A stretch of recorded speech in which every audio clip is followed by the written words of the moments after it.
Hello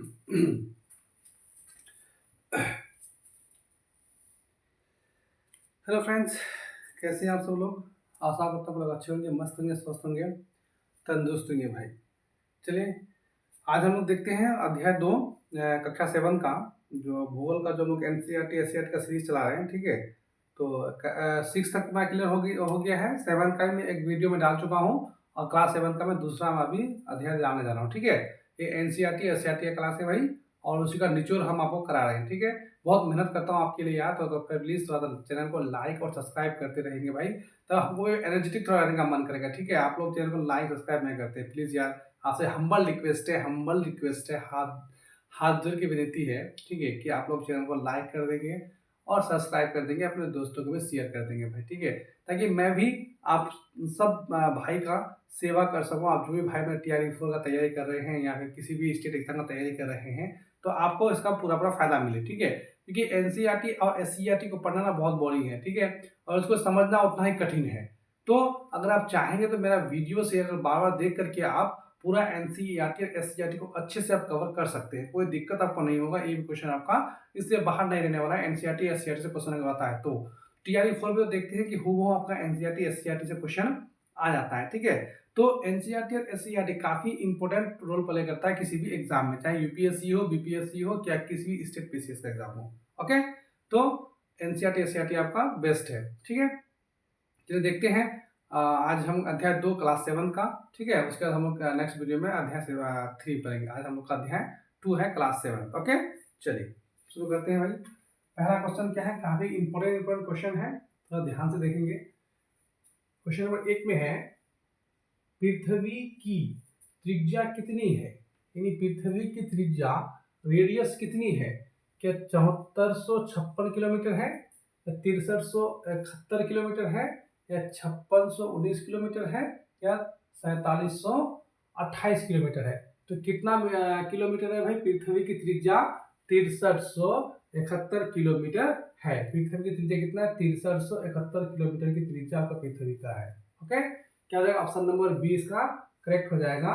पृथ्वी की त्रिज्या कितना हो जाएगा, 6371 किलोमीटर हो जाएगा। कितना हो जाएगा, 6371 किलोमीटर। याद करते हुए चलेंगे अच्छे से। ओके, चलिए क्वेश्चन नंबर 2 में क्या है, पृथ्वी की सबसे आंतरिक परत, पृथ्वी की सबसे आंतरिक परत को क्या कहते हैं। ठीक है, क्या पर्वतीय कहते हैं, क्या मेंटल कहते हैं, क्या कोर बोलते हैं, या नन ऑफ दिस। तो पृथ्वी की सबसे आंतरिक परत को क्या बोलते हैं भाई, आपका कोर बोलते हैं, कोर। पृथ्वी की सबसे आंतरिक परत को क्या कहेंगे, आप कोर कहेंगे। ठीक है, क्या कहेंगे, कोर, यानी पृथ्वी की सबसे आंतरिक परत को कोर कहा जाता है। ओके, चलिए क्वेश्चन नंबर 3 में क्या है, क्वेश्चन नंबर 3 में क्रोड है ना। क्वेश्चन नंबर 3 में क्रोड मुख्य रूप से किसका बना होता है, क्रोड जो होता है मुख्य रूप से किसका बना होता है। ठीक है, मुख्य रूप से बोला है, क्या सिलिका और एल्यूमिनियम का बना होता है, या सिलिका और मैग्नीशियम का बना होता है, या फिर लोहा और निकेल का बना होता है। इस क्वेश्चन में आप VVI लगा सकते हैं भाई। ठीक है, इस क्वेश्चन में आप VVI लगा सकते हैं, ये क्वेश्चन आ सकता है कि क्रोड मुख्य रूप से किसका बना होता है। क्या सिलिका और एल्यूमिनियम का बना होता है, या सिलिका और मैग्नीशियम का बना होता है, या लोहा और निकेल का बना होता है। तो मैंने कल एक वीडियो बनाया था जो अध्याय 1 में, तो उसमें बताया था कि क्रोड जो होता है आपका, क्रोड पृथ्वी का ना किसका होता है, लोहा और निकेल का बना होता है। मुख्य रूप से किसका बना होता है, लोहा और निकेल का। ऑप्शन नंबर सी आपका करेक्ट हो जाएगा, लोहा और निकेल से वह क्रोड बना होता है। चलिए भैया नेक्स्ट क्वेश्चन, क्वेश्चन नंबर 4, जब द्रवित मेग्मा ठंडा होकर ठोस हो जाता है, क्या होता है भाई, जब कोई द्रवित मेग्मा ठंडा होकर ठोस हो जाता है तो इस प्रकार बने चट्टान को क्या कहते हैं। यानी जब कोई द्रवित मेग्मा ठंडा होकर ठोस का रूप ले लेती है तो इस प्रकार के द्रवित मेग्मा को हम किस रूप में जानते हैं, किस नाम से जानते हैं। ठीक है, तो क्या भाई, कायांतरित चट्टान के नाम से जानते हैं, या अवसादी चट्टान के नाम से जानते हैं, या आग्नेय चट्टान के नाम से जानते हैं, या जीवाश्म युक्त चट्टान के नाम से जानते हैं। तो जब द्रवित मेग्मा ठंडा होकर ठोस हो जाता है तो इस प्रकार से बने चट्टान को क्या कहते हैं, तो आग्नेय चट्टान के नाम से जानते हैं। ऑप्शन नंबर सी आपका करेक्ट हो जाएगा आग्नेय चट्टान। यानी क्वेश्चन नंबर 4 क्या हो जाएगा आपका सी, यानी जब द्रवित प्लेग्मा ठंडा होकर ठोस हो जाता है तो इस प्रकार से बने चट्टान को हम आग्नेय चट्टान के नाम से जानते हैं। किस चट्टान से? आग्नेय चट्टान के नाम से जानते हैं। ओके, उसके बाद क्वेश्चन नंबर 5 में क्या है, निम्नलिखित निम्नलिखित कथनों पर आपको विचार करना है। ओके, ऑप्शन नंबर 1 में क्या है, पृथ्वी की सतह के आंतरिक परत क्रोड है। पृथ्वी की सतह के आंतरिक परत क्या है? क्रोड है। क्या ये सही है? ऑप्शन नंबर बी, ये मुख्य रूप से लोहा और निकेल से बना है, इसे निफे कहते हैं। मैंने निफे के बारे में बता चुका है, ठीक है। ये निफे जो होता है निकेल और लोहा से ही आपका बना होता है। तो ये भी क्वेश्चन क्या आ जाता है, उसका क्या है, केंद्रीय क्रोड। केंद्रीय क्रोड का तापमान और दबाव काफी उच्च होता है। यानी केंद्रीय क्रोड जो होता है उसका तापमान और दबाव काफी क्या होता है भाई? उच्च होता है। क्या ये स्टेटमेंट सही है? तो आपका पृथ्वी की सतह के आंतरिक भाग क्रोड होता है, ये भी आपका सही है ना। ये मुख्य रूप से किसका? लोहा और निकेल का बना होता है, ये बताया है मैंने, ये भी आपका सही है। ऑप्शन नंबर बी भी करेक्ट है। केंद्रीय क्रोड का तापमान और दबाव काफी उच्च होता है, ये भी आपका सही है। तो क्या हो जाएगा, उपयुक्त में कथनों में से कौन सही है? तो आपका सभी सही हो जाएगा। ऑप्शन नंबर 4 इसका करेक्ट हो जाएगा। सभी ऑप्शन इसका सही दिया हुआ है, ठीक है। तो ये यहाँ से आता किसका था भाई? एनसीईआरटी का था। अब हम चल रहे हैं एससीईआरटी में, ठीक है। यहाँ से मैंने तीन क्वेश्चन दिया हुआ है एससीईआरटी का कक्षा 7 के अंदर। ओके, चलिए क्वेश्चन नंबर 1 पे क्या है, बोसाल्ट किस प्रकार का चट्टान है? ठीक है भाई, काफी महत्वपूर्ण हम क्वेश्चन कर रहे हैं, काफी इंपोर्टेंट क्वेश्चन है भाई, सब एग्जाम के लिए आपका इंटरेस्ट होगा क्वेश्चन, ठीक है। तो बोसाल्ट किस प्रकार का चट्टान है? क्या वो अवसादी चट्टान है? क्या वो आग्नेय चट्टान है? क्या वो कायांतरिक चट्टान है? क्या वो परतदार चट्टान है? किस तरह का चट्टान है बोसाल्ट भाई? आपका आग्नेय चट्टान हो जाएगा। क्या हो जाएगा आपका? आग्नेय चट्टान हो जाएगा। नहीं, बोसाल्ट किस प्रकार का चट्टान है? तो आग्नेय चट्टान का उदाहरण है बोसाल्ट, ठीक है।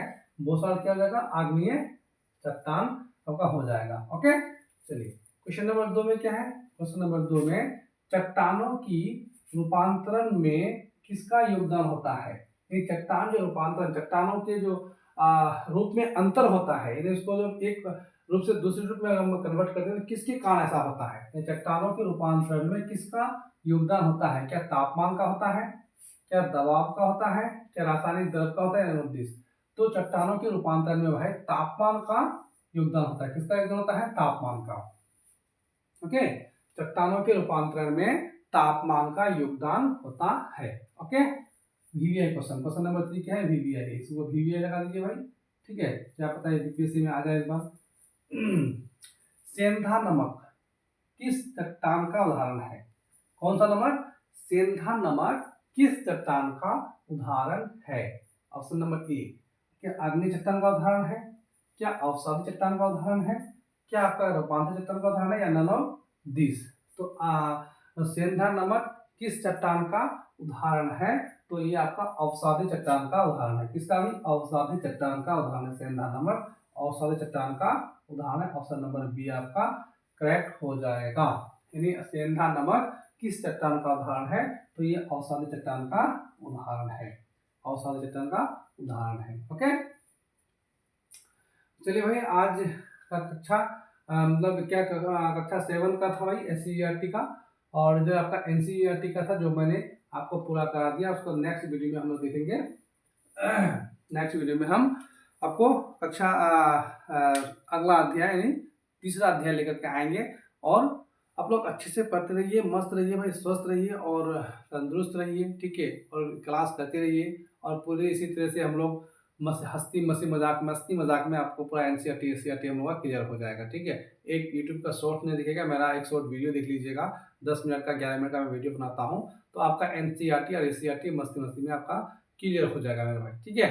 तो आप लोग प्लीज़ चैनल को थोड़ा लाइक सब्सक्राइब मारते रहेंगे दबा करके, और मैं इंशाल्लाह वीडियो लेकर के आऊँगा, और पूरा आपका एनसीईआरटी जो मैं चला रहा हूँ तो आपको पूरा एनसीईआरटी 6 to 10 मैं क्लियर कराऊंगा, ठीक है। टेंशन नहीं लेना है, बिल्कुल मस्ती से पढ़ना है, इस वजह से आपका जो पक्की है, क्योंकि एनसीईआरटी एससीईआरटी से डायरेक्ट क्वेश्चन उठाता है सर, ठीक है। आप देख सकते हैं क्वेश्चन मिला करके डायरेक्ट एनसीईआरटी एससीईआरटी से क्वेश्चन आता है आपके एग्जाम। ज़्यादा इधर उधर पढ़ने की जरूरत नहीं है।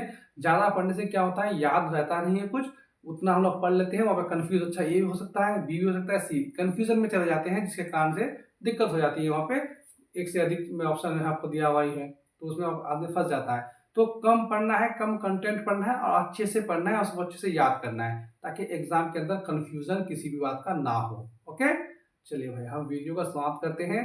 तब तक के लिए जय हिंद, जय भारत। खुश रहो, मत खुश रहिए, मस्त रहिए और तंदुरुस्त रहिए भाई, ठीक है। और आप पढ़ते रहिए और दबा के लाइक और शेयर करते रहिए। ओके, जय हिंद, जय भारत।